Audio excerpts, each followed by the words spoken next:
कहानी की शुरुआत होती है मरीसा नाम की एक लड़की से, जो देश की सबसे खुफिया जासूस OSS ऑर्गेनाइजेशन के लिए काम करती थी। इस वक्त वो एक टिकटॉक नाम के एक अपराधी को पकड़ने के मिशन पर थी। हालांकि उसकी प्रेगनेंसी का 9वां महीना चल रहा था, लेकिन फिर भी उसने पूरी फुर्ती से टिकटॉक का पीछा किया। उसने 9 महीने की प्रेग्नेंट होने के बावजूद भी टिकटॉकर ने उसके आदमियों की हड्डी पसली एक कर दी और जल्दी मरीसा के बॉस डेंजर डेमो वहाँ आकर टिकटॉकर को गिरफ्तार कर लिया। फिर मरीसा ने कहा इस काम से छुट्टी लेकर अपने परिवार को समय देना चाहती है। जल्दी वो हॉस्पिटल पहुंची। यहाँ विल्बर और मरीसा के सौतेले बच्चे सीसेल और रबीका मौजूद थे। आखिरकार मरीसा ने एक बच्ची को जन्म दिया जिसका नाम रखा मारिया। इसके 1 साल बाद सभी विल्बा का टीवी शो देख रहे थे, जिसमें वो असली जासूसों को खोजने की कोशिश में लगा था। खैर, जब वो शाम को घर लौटा और मरीसा से मिला तो रबीका बुरा मानकर कमरे में चली गई। हालांकि मरीसा पिछले 2 साल से एक सौतेली माँ होकर भी उसे पूरा दिलो जान से पाल रही थी, लेकिन रबीका का मानना था कि माँ तो एक ही होती है।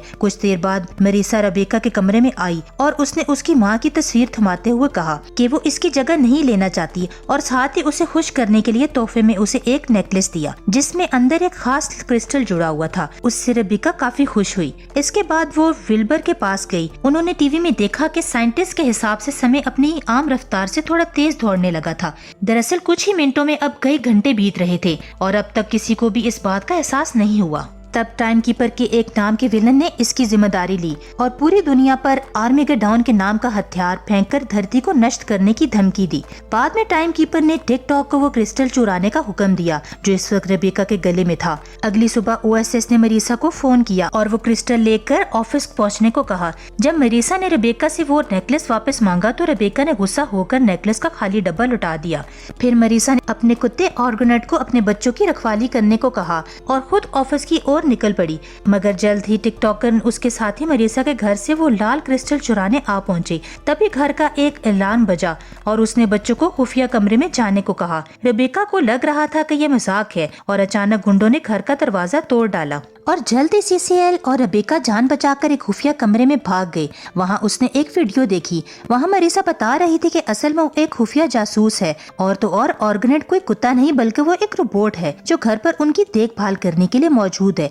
ऑर्गेनेट जो उन्हें कुर्सियों पर बैठने को कहा और अचानक कुर्सियाँ जेट में बदल गयी और वो सभी हवा में उड़कर भाग गए। लेकिन टिकटॉक की गैंग भी उनका पीछा करने लग गई। बदकिस्मती से CCL को उल्टी होने लग गई और उसने खिड़की खोल दी। इसी मौका का फायदा उठाकर बदमाशों ने रबीका का नेकलेस चुराने की कोशिश की, लेकिन CCL ने तुरंत उल्टी भर के लिफाफे को उनके ऊपर फेंक दिए, जिससे बदमाश उल्टी के लिफाफों से टकराकर सभी नीचे गिर गए। और जब आर्गुनेट ने सबकी खबर मरीसा को दी, मरीसा ने इसे तुरंत उसे बच्चों को OSS हेडक्वार्टर्स में लाने को कहा।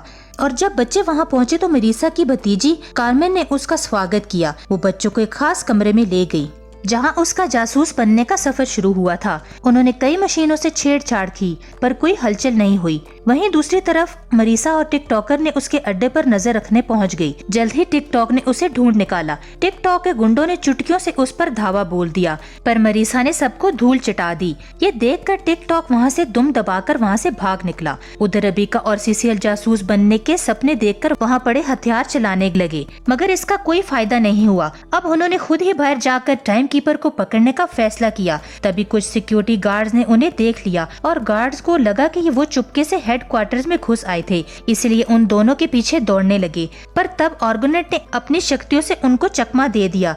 फिर बच्चे खास कमरे में घुसे जहां उन्हें पता चला कि OSS के जासूसों ने टाइम कीपर का अड्डा ढूंढने की कोशिश की थी पर वो कामयाब नहीं हो पाए। तभी CCL ने वहां लिखा खुफिया मैसेज पढ़ा तो उसके दिमाग की बत्ती जली। तो उसे समझ आया कि टाइम कीपर का अड्डा बिग टाइम के नाम की घड़ियों की दुकान में है। इसके बाद वो दोनों अपनी समझदारी से उस अड्डे तक पहुंच गए। उधर कार्मेन ने मरीसा को फोन करके बताया कि बच्चे भाग गए हैं। मरीसा ने उससे बच्चों का पता पूछा और तुरंत दुकान की ओर निकल पड़ी। वहीं बच्चों की दुकान में खास दरवाजा मिला जो एक कमरे में खुलता था। अंदर जाने के लिए उन्होंने एक बड़ी सी खिड़की पार की और फिर उन्होंने कंप्यूटर देखा जिस पर एक डॉक्यूमेंट्री चल रही थी। उसमें बताया था कि 1930 के एक एक्सपेरिमेंट के दौरान आर्मेगेडॉन हथियार ने एक बच्चे को मूर्ति बनाकर समय में रोक दिया गया था कि कई साल बाद एक लाल क्रिस्टल की मदद से वो बच्चा समय की कैद से आजाद हुआ। तब रबीका को एहसास हुआ कि ये बदमाश उसके नेकलेस को पाना चाहते हैं। फिर अचानक टिकटॉक वहाँ आ गया और उसने बच्चे को कैद करके टाइम कीपर के सामने पेश किया।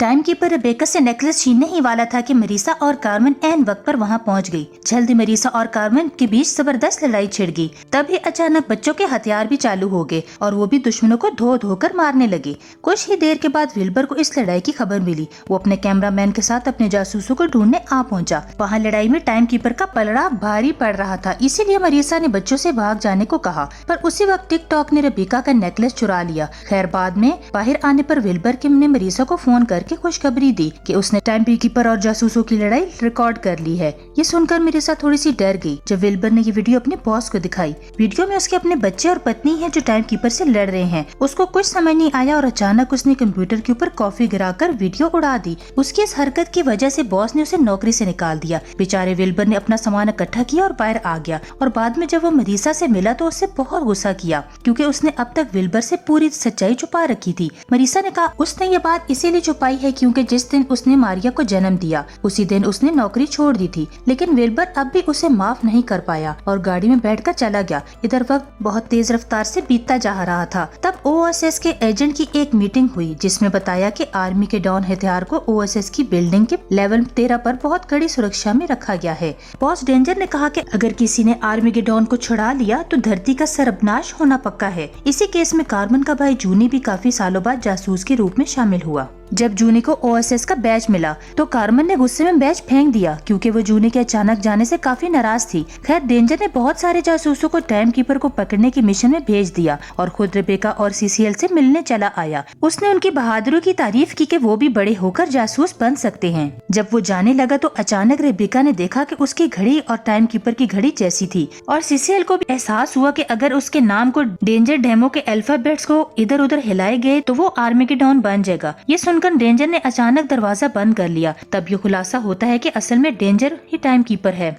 फिर वो बच्चों को कमरे में बंद करके खुद बाहर आ गया। उधर मरीसा, कार्मेन और जूनी घड़ियों की दुकान में जा रहे थे कि अचानक बच्चों ने मरीसा को फोन करके बताया कि डेंजर ही असली टाइम कीपर है। लेकिन मरीसा को लगा कि बच्चे हमेशा की तरह उसके साथ मजाक कर रहे हैं और उसने फोन काट दिया। फिर जब वो अंदर घुसे तो टाइम कीपर ने अपना मास्क उतारा तो सबके होश उड़ गए क्योंकि सच में डेंजर डेमो ही था। उसे पता लग चुका था कि आर्मी के डाउन ओएसएस की बिल्डिंग में ही छुपा है। उसके आदमी जल्दी उस तक पहुँच जाएंगे। फिर उसने सभी जासूसों के बैच में लगे चिप को कंट्रोल करके सबको वक्त में कैद करके मूर्ति बना दिया। क्योंकि जूनी का बैच कार्मेन ने फेंक दिया था इसीलिए वो बच गया। इसने तुरंत रेबेका और सीसीएल से बात की और इन्हें 13 लेवल पर टाइम कीपर के आदमियों को रोकने को कहा। तब आर्गोनेट ने अपनी शक्तियों से दरवाजा तोड़ डाला और बच्चे फिर भाग निकले। वही जूनी ने मरीसा और कार्मेन के बैचेस से चिप निकालकर उन्हें आजाद कर दिया। वहीं सीसीएल और रेबेका 13 लेवल में पहुंचकर आर्मेगेडोन को पाने की कोशिश में जुड़ गए, लेकिन वहाँ बेहद खतरनाक मशीन थी जिस वजह से उन्हें दरवाजा बंद करना पड़ा। उसी वक्त टिकटॉकर और उसके आदमी वहाँ आ गए और उन्होंने बच्चों को बंदी बनाने के साथ साथ आर्मेगेडोन को अपने कब्जे में ले लिया। उधर विल्बर टीवी देख रहा था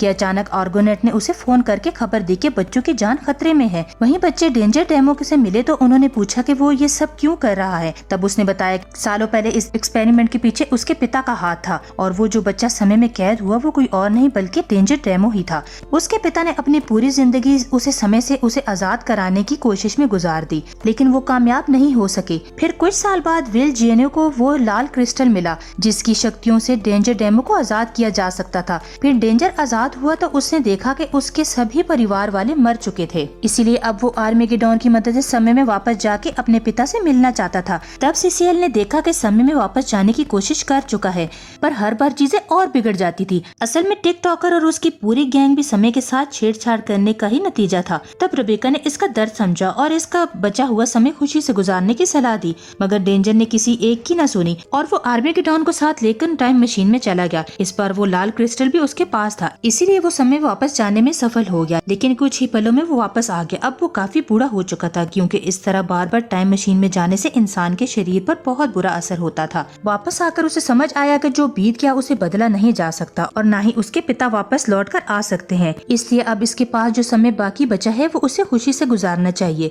लेकिन अचानक से टिकटॉकर ने बच्चों पर हमला करने की कोशिश की, पर विल्बर ने ऐन वक्त पर आकर उन्हें बचा लिया। जैसे ही टिकटॉकर भागने लगा तो नन्ही मारिया ने एक ही झटके में उसे पटक कर अपनी ताकत दिखाई। आखिरकार पूरा परिवार फिर से इकट्ठा हो गया।